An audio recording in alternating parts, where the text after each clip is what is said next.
industry. I belong where I am right now. I know I've not gone that far. I'm still starting, but I am sure that with time things will turn out well. Amen. Which fashion trend did you like the most, be it now or back in the days? Wankara Africa has always been one of the CEO of Wankara Africa. She had almost the same story like me, but she has always been the kind of person I've admired and wanted to. She has very beautiful designs and outstanding as well. So I really admire her. Wankara Africa. Wankara Africa. Do you always wear your designs? Yes. All the time? No, I can't say all the time. You guys will go for a quick commercial break when we're back. We continue the conversation. Hi, have you always wanted a show that is entertaining, impactful, inspiring, fun, and educative? I pretty much know what you're thinking. I guess the answer is yes. That is why Inside GHTV brings to you the Let's Chat Show. On the show, we're going to have interactions with your favorite up-and-coming artists, hairstylists, makeup artists, among others. Stay tuned while we bring to you nothing but the very best. I go by the name Akosia, your host for the show. Hi, have you always wanted a show that is entertaining, impactful, inspiring, fun, and educative? I pretty much know what you're thinking. I guess the answer is yes. That is why Inside GHTV brings to you the Let's Chat Show. On the show, we're going to have interactions with your favorite up-and-coming artists, hairstylists, makeup artists, among others. Stay tuned while we bring to you nothing but the very best. I go by the name Akosia, your host for the show. Hi, have you always wanted a show that is entertaining, impactful, inspiring, fun, and educative? I pretty much know what you're thinking. I guess the answer is yes. That is why Inside GHTV brings to you the Let's Chat Show. On the show, we're going to have interactions with your favorite up-and-coming artists, hairstylists, makeup artists, among others. Stay tuned while we bring to you nothing but the very best. I go by the name Akosia, your host for the show. Hi, have you always wanted a show that is entertaining, impactful, inspiring, fun, and educative? I pretty much know what you're thinking. I guess the answer is yes. That is why Inside GHTV brings to you the Let's Chat Show. On the show, we're going to have interactions with your favorite up-and-coming artists, hairstylists, makeup artists, among others. Stay tuned while we bring to you nothing but the very best. I go by the name Akosia, your host for the show.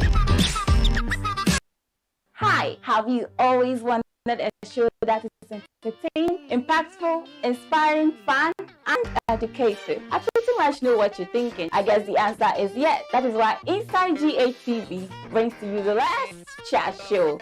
On the show, we're going to have interactions with your favorite up-and-coming artists, hairstylists, makeup artists, among others. Stay tuned while we bring to you nothing but the very best. I go by the name Akosia, your host for the show. Hi, have you always wanted a show that is entertaining, impactful?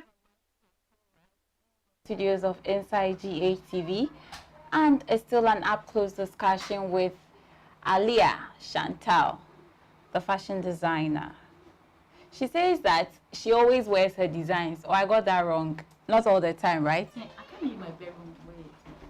She says she can't wear her designs in the bedroom. I can't wear my but you can sew bedroom design, like there are pajamas that people sew themselves. Of course, and I do wear them, but I will tell you that it's not all the time that I wear my designs, because I also patronize other African designers as well.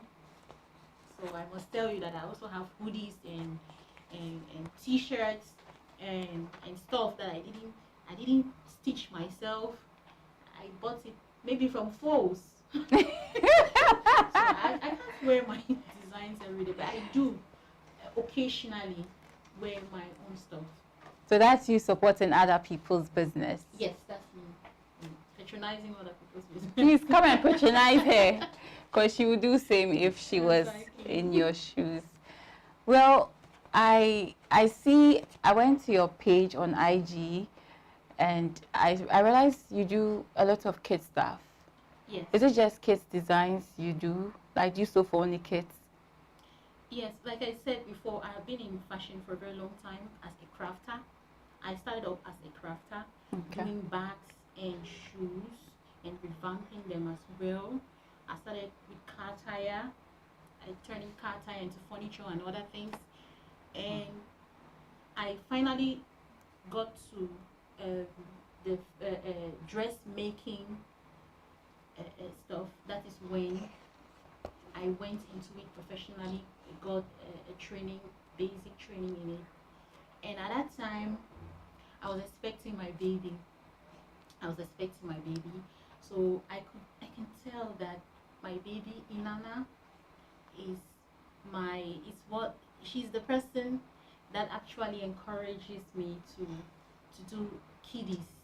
So I got into kiddies full time, and I realized that it works. There are mothers who also need their kids, their babies, to wear something nice and mingle with a bit of lace or African prints, like you can see on the screen.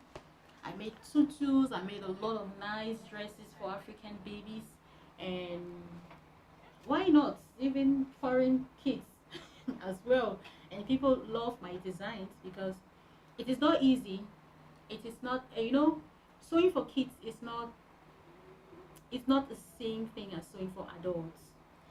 And people who do kiddies are few, and it is a great deal because children always grow out of their clothing as well, and they need to buy after some period of time. Maybe you if you have a baby that grows tall and tall, you realize after 2 months or 1 month you need to buy again. So I had some quick cash and I needed it at that time. You're making money. I just got it. No, I can't say that I'm making money the way that other designers are making, because there are designers who already have big names and they're making it. But at that particular time, I just left my country and I got here and I had nothing to do, and this is what gave me money and put food on my table, and it worked for me. Up to today, I am surviving in this country because of what I'm doing. So I actually like making dresses for kids because of my daughter. That's why I named the brand after her, Mama Inanna Kids. Do you look forward to diverting in the future? Not actually diverting, but expanding. Okay. Yes, because right now I am already, I stitch for adults as well. As you can see what I'm wearing on the screen. Okay. There is a corset already that is in vogue. I do for myself and other women as well, and ladies, and I am also into ready to wear for ladies. Right now it's for ladies, while I am still going in for my training for menswear as well. But right now I do sew for ladies and kids professionally. Okay. So what great lesson have you learned in the fashion business? Great lesson ever. I am somebody that I could do like 10 different things at the same time. But with fashion, I have learned to be patient and take my time and do neat work and finishing before I move to another thing. Before, I was somebody that could do and coordinate a lot of things at the same time. Working as a manager, you have to coordinate, you move from one department to another, this and this. So I was doing a lot of things at the same time. At the same time. But right now, I can't, because if you can't be stitching and you're cooking and you're stitching and you're and you're ironing at the same time. You're cutting and so you have, or you're drafting and you're answering phone calls, or you're going to, because you're going, like you said, you could spoil somebody's dress. So I have to take my time. Fashion has taught me to take my time, concentrate, and create something beautiful. Now that's a very powerful improvement. Thank you. from your side. I want to know a time in your fashion, world where you were like under great pressure, like maybe a lot of stuff on you. How did you manage that stress? It's not easy, but Do you take more than you can do? right now I don't take more than I can do, but I must tell you that there is a time when you need to, because when it comes to fashion, especially for kids, there is this period, there's a peak period like the Christmas period, December and all that, that people are ordering for goods, they ordering for dresses for kids, and those orders, they come and you can't handle them. Sometimes you can't handle them alone. So what I do is that I have other um, tailors and seamstresses. I do work with them, and some of these seamstresses, they don't have a place of their own. So what I do is we come together, I bring them together, and I show them, this is what I do, this is how you do, this is how you should do, this is how you should do. Maybe you're just going to be helping me ironing, you're just going to be joining these pieces together, and this is how we're going to come up with it. And they get paid for me. Just at the peak period, because right now I don't even have a lot of clients coming in to order things for me, so I'm actually free. So at the peak period, like like November, December, that is when things get really hot. And I work from home.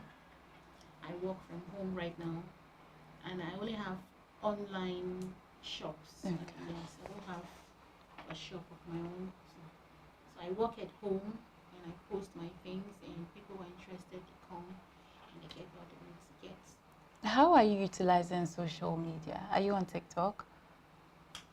Yeah, actually, I think I need to really get serious about my TikTok, because I'm not really on TikTok. I'm on TikTok, but not really doing business on TikTok right now. But social media has helped me a great deal. Social media has helped me a great deal. I've had clients who have called me from Instagram, Facebook, and even WhatsApp, just for my posting my stuff, and it has really encouraged me to do business, because like I said, I don't have a shop.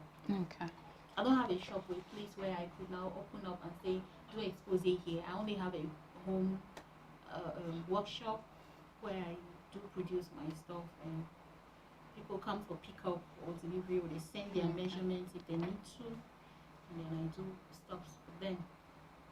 So for you, social media has really helped you and your business? 100%. 100%. So you're looking forward to boost your social media, sure. engagement and encounters. That's fine. How do you, handle a lack of motivation? Because I know you're not always. Are you always in the mood to create something? But let's say probably there's a task at hand and you don't feel very motivated to, embark on that. How do you handle that? Yes, I think there are those down moments. There are those moments when you want to do something beautiful for somebody, you want to create something, but it's just not coming. It's just not coming. So what I do is, when you work, and this happens when you have worked so much, and your brain and your body is so tired that you can't think very well. That's true. So there is a time that you have to take a rest. You have to take a break, and then take care of yourself, and you put your mental health together as well. So what I normally do is I take a break. I can go for a bottle of beer. Yes. Self-pampering is very important. Or I could just go dancing, and then I could dance in my house very well. I do that a lot. Or I could just sing some nice gospel music and get home, and then I just get out of it. I rest very well. I have to do it, because I have to calculate it. When you calculate your hours of rest, it's your health is more important. Exactly. When you don't sleep, you won't think well. You have continuous headache. I'm talking from experience. When you have a lot of orders and you keep thinking that you have to finish this thing on time, you make a lot of mistakes. At a point in time, you have to check what time is it. Maybe you need to just rest for 2 hours, 3 hours, and come back. After resting, when you get up from your bed, you realize that ideas start coming up. That's very true. Sometimes you have been in the house for so long, you don't go out, you're only in the house. Are you a witch? You live, take a walk around. You're not a witch. Take care of yourself. Then you come back, you make your prayers. You thank God for your life. You first of all thank God for granting you the opportunity to even have something to do. And then you realize things will start working for you. That's true. So that's what you do to get yourself motivated to work. If you were not doing fashion, you are not into what you are doing right now, what else would you have been doing? I think I would have still been an accountant and working for people like a slave. No, I mean, you moved to Ghana because you lost your job as an accountant back in Cameroon. So what else would you have been doing in Ghana if you were not an accountant? A fashion designer, sorry. I can't think of anything else. For you, it's been fashion 247. It's been only fashion ideas that I would have been a crafter and still in the fashion business. I would have been a crafter because when I first came to Ghana, that's how I started off. I'm still working with Roots Collective Ghana, where I make bags from trashy, from pure water sachets. Wow. Yes, I turn them into bags and stuff that you could actually use, shower caps and stuff. We have our sponsors in the US. I worked and I did training for them in Cameroon, Kenya, and other countries. Yeah. So we did online training as well. So I should have been a crafter. I was not into dressmaking. But now currently you are combining the two, or you've just focused your attention on one? You know, when God blesses you with a lot of gifts, you should use all of them.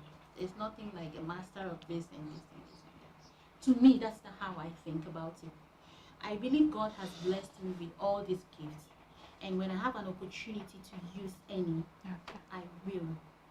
And I'm still doing that. I intend to teach young girls the crafts of car tire recycling. Wow. I think it will help them a lot because it did help me a lot in my down moments. It's not something you should go to school to learn. It's something that if you know, you can do it on your own. Yes, because dressmaking, you have to take maybe a professional course for that and all that. But I intend to really teach this because I know young girls, we do go through a lot in life.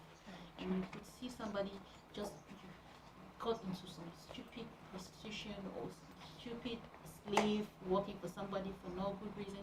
Meanwhile, there are a lot of things that you could just use your hands to do and help yourself without going through serious monetary problem to go pay for some stuff and all that. But in a short period of time, you know how to do something, and then you do it for somebody and you get paid. Well, that's a good initiative. When are you starting that? I was actually discussing this with somebody today, Awaga, and I intend to start as soon as possible. If we work things out fine, I will start as soon as possible. Well, I'd love to join. Okay. So which celebrity in Ghana out there do you think has a great fashion sense?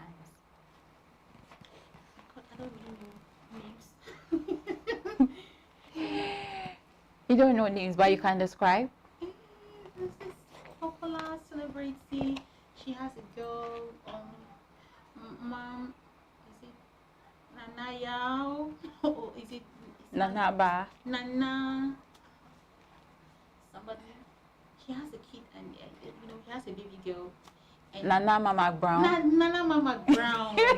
Oh, she has a baby girl and they're both dressed to kill.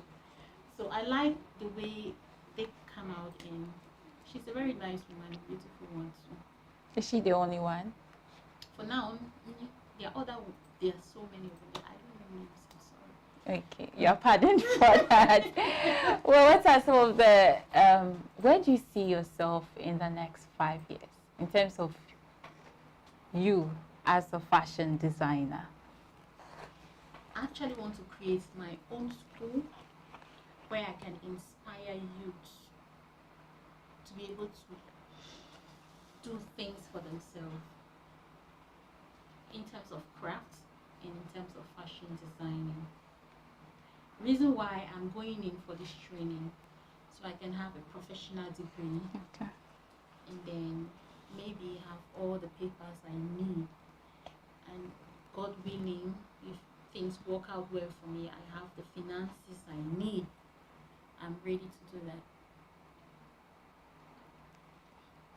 You know, one thing that I really admire about you is the fact that you are a designer and you still want to give back to society. That alone is really rare in our current, you know, everybody's thinking about the pocket and not really looking at, you know, doing things, impacting the society and all that. But I must say, I am super excited about all the initiatives that you have coming for you. And I hope that they come to pass like you are saying, and this is not just, you know, you saying it. This is something I have been doing. Okay. Like I think I was in Cameroon